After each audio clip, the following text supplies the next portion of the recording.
Hi, this is Colin Lynch, the roving reporter, Cisco Live Milan.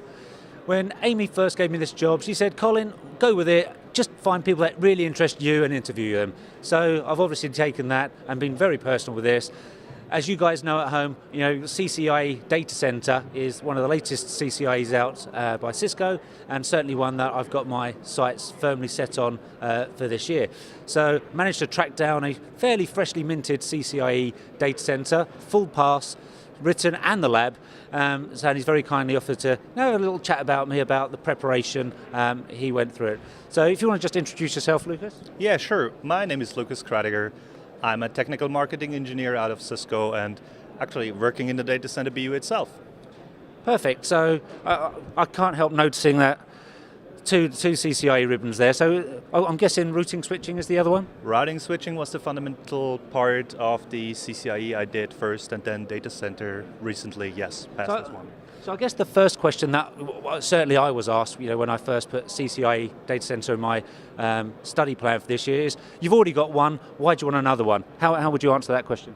Okay, yeah, well, we're working at Cisco and we actually represent a lot of products and work in a lot of products.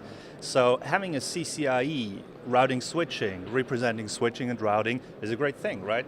So now having the data center DC CCIE there, I mean, that's reputation, right? This people trust you when they see, hey, he really knows what he talks about. It's not just some vaporware or some reading documents, PowerPoint slide. We're doing a lot with PowerPoint slides, so now, yeah, I have hands-on. So we did hands-on, so I think that's a cool thing. Okay, so this sort of preheat the oven before we slam in the beef, as it were. How did you go about preparing for the lab? How far ahead of time did you set your lab down? Think that this is when I really start to preparing. Sure. Okay. So I did my CCIE written back in Cisco Live London last year, and this was basically where I decided, yes, I also go for the written after I passed this one. I set my lab date. I did the lab twice, so I'm honest here. Actually, about 3 months ago, 3 months before I passed it. 3 months before I first went to the try, and then it was another 3 months to the second try. As you know, they have some hold period.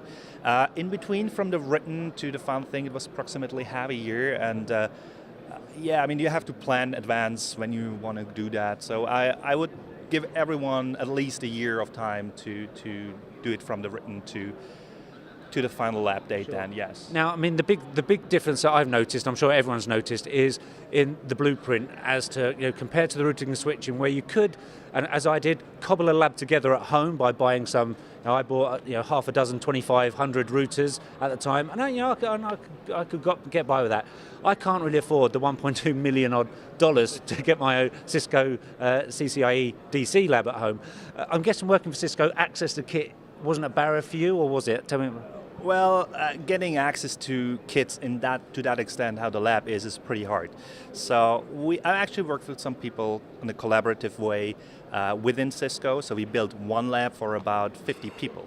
And we were very collaborating over different time zones, working together to use the lab and also build scenarios for the lab. So it was a huge collaborative work of a lot of Cisco advanced service engineers, sales engineers, technical marketing engineers, and so on. So that's the only way how you can do it.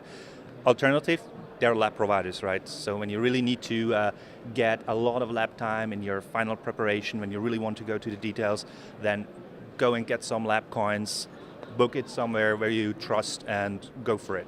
For sure, I mean, and that's something, and I think that's why I've probably left it. I didn't jump straight on for the boot camps, because I was seeing these boot camps being advertised by instructors who weren't CCIE DCs themselves, and I'm thinking, they're great guys, I'm sure, really technical, but how can I really sit there and let them tell me how to pass the lab when they haven't done it themselves? But now a lot of the big, the online boot camp providers out there have fully minted CCIE Data Center instructors out there, and that means a lot. So the last thing I want to know is, how did you celebrate that lab pass? Oh, celebrating that one. I actually was driving home from the airport while my manager called me and said, hey, congratulations that you passed. I said, well, I don't know if I passed. So, oh, I got the email. So I was actually in the car, I had to pass by, and cheering around, and we had a lot of fun on the phone. Finally, coming home, having some great dinner with my wife, with my daughter, it was just awesome to be so relieved having that thing pass. And actually, very interesting thing, I got the information right 3 hours after I was done with the lab. So it was very short. So that was so exciting time. I still remember it how it was. Oh, absolutely. Well, that was a fairly long time for me. I still remember in my heart the joy of passing, of getting that, that proctor telling me at the time, you've passed the lab. Congratulations, you're a CCIE. Lucas, thank you very much for your time. Congratulations again. The first CCIE DC I've touched, and they're real, they do exist. Yeah, I'm real. Absolutely. Thanks very much for your time. Colin. Thank you. That's great. This is Colin Lynch, Cisco Live, Milan.